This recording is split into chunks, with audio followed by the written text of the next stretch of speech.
ცხოვრებაში? იცით როგორ რა ხდება? თუ დავიძინებ კოშმარები მესიზმრება, გახვიძების მეშინია რომ ამ უბედურებაში ვბრუნდები. იცით რა დღეში ვარ? მეცად გეტყვით. ამდენი შვილიშვილი და მამაჩემს ორი გოგო ყავს. დანარჩენი ბიჭები არიან სულ. 3 ბიჭი მყავს. როგორ გავზარდო ის ბიჭები მითხარით? როგორ გავზარდო რა ვასწავლო მათ? გამოგებინეთ, აი ახლა ხო ხარ ტელევიზიებია. ვასწავლეთ როგორ გავზარდო. ვასწავლეთ რა უთხრა მე ჩემს შვილებს. როგორ? დამივატოვო შური ვიძიო თუ რა ჯანდა მაქრა. არ დავბადებულ ვარ მკვლელად. არ დავზრდილ ვარ მკვლელად და 50 წლის კაცი ვერ გარდავიქურები მკვლელად. მე შულს ვერ ვიძიებ.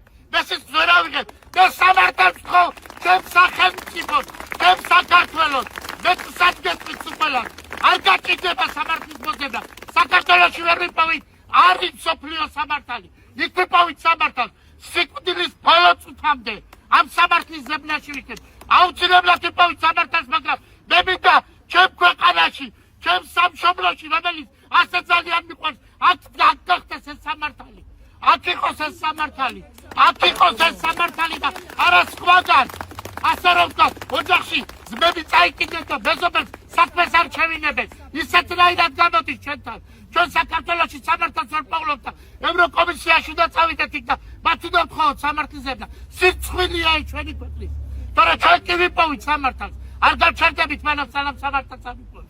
ტელევიზიებო, კიდევ ერთხელ შეეშვით ცინიკურ გაცხადებებს. შეეშვით ჩვენი ოჯახის დაცინვას. მე მადლობ და პოდიში.